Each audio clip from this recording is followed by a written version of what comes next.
నమస్కారం మిత్రులారా, ధర్మ విజయం ఛానల్కి స్వాగతం.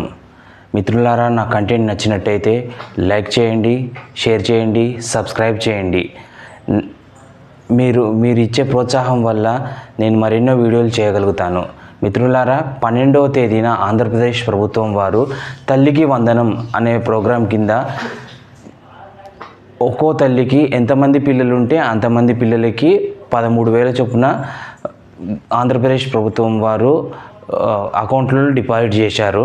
మిత్రులారా, ఒక పిల్లాడు ఉంటే 13,000, ఇద్దరు పిల్లలు ఉంటే 26,000, ముగ్గురు పిల్లలు ఉంటే 39,000, ఇలా ఎంతమంది పిల్లలు ఉంటే అంతమంది పిల్లలకు 13,000 చొప్పున ఆంధ్రప్రదేశ్ ప్రభుత్వం తల్లుల యొక్క అకౌంట్లలో డిపాజిట్ చేసింది. మిత్రులారా, ఈ స్కీమ్ గురించి ఆలోచిస్తున్నప్పుడు చాలా బాగుంది. ఆంధ్రప్రదేశ్ ప్రభుత్వం పిల్లలకి, చదువుకునే పిల్లలకి 13,000 రూపాయలను తల్లి అకౌంట్లో వేయడం చాలా బాగుందని మనం సంతోషిస్తున్నాం. మిత్రులారా, మనము హిందువులము అల్ప సంతోషులం మిత్రులారా. ఎందుకంటే మనకు ఒకవేళ తల్లికి వందనం స్కీమ్ కింద డబ్బులు వస్తే 13,000 వస్తాయి, లేదంటే ఇద్దరు పిల్లలుంటే 26,000 వస్తాయి, లేదా ముగ్గురు పిల్లలుంటే 39,000 వస్తాయి మిత్రులారా. కానీ మీరు ఈ పోస్ట్ని చూడండి మిత్రులారా.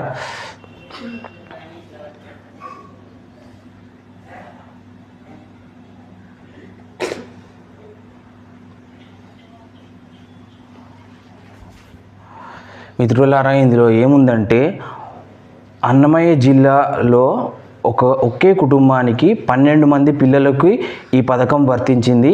వాళ్లకు 1,56,000 రూపాయలు వచ్చాయి. దీంతో ఆ కుటుంబం సంతోషానికి అవధులు లేకుండా పోయింది అని చెప్తున్నారు మిత్రులారా. ఇంకో కుటుంబానికి 5 పిల్లలు ఉంటే 65,000 వచ్చాయని చెప్తున్నారు మిత్రులారా.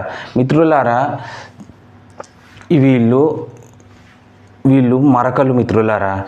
వీళ్ళకి 5 పిల్లలు ఉంటే 65,000 వచ్చాయి. 5 నుంచి 12 మంది మధ్యలో పిల్లలు ఉన్నారు. వీళ్ళకి 1,56,000 రూపాయలు వచ్చాయి మిత్రులారా.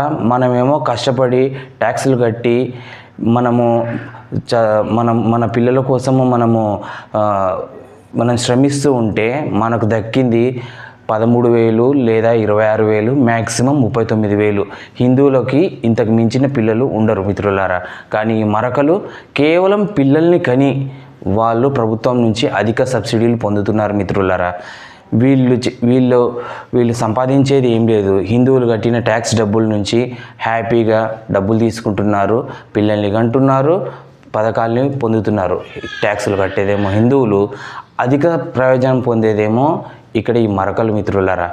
వీళ్ళని చూడండి, సంతానం కనడం వల్ల మాత్రమే వీళ్ళు లాభం పొందుతున్నారు. సంతానం కనడం వల్ల మాత్రమే వీళ్ళకి ప్రభుత్వం నుంచి అనేక ప్రయోజనాలు అందుతున్నాయి. వీళ్ళ యొక్క జనాభా ఎక్కువ ఉండడం వల్ల మాత్రమే వీళ్ళు అడగకున్న వీళ్లకు ప్రయోజనాలు అధికంగా అందుతున్నాయి మిత్రులారా. దీన్ని మీరు కనిపెట్టండి. హిందువులందరూ తక్కువ సంతానాన్ని పొందడం వల్ల వాళ్ళకి ఎటువంటి లాభం లేదు. హిందువులు తక్కువ సంతానం ఉండడం వల్ల వాళ్ళు ప్రైవేట్ స్కూల్లో పంపిస్తున్నారు, ట్యాక్సులు కడుతున్నారు. వారు ప్రభుత్వం నుంచి తీసుకునే ప్రయోజనాల కన్నా ఎటువంటి ట్యాక్సులు కట్టని ఈ మరకలు అధిక ప్రయోజనాన్ని పొందుతున్నారు మిత్రులారా. దీన్ని మీరు గమనించండి. ఇలాంటి ఎన్నో విషయాలు నేను మీకు షేర్ చేయబోతున్నాను మిత్రులారా.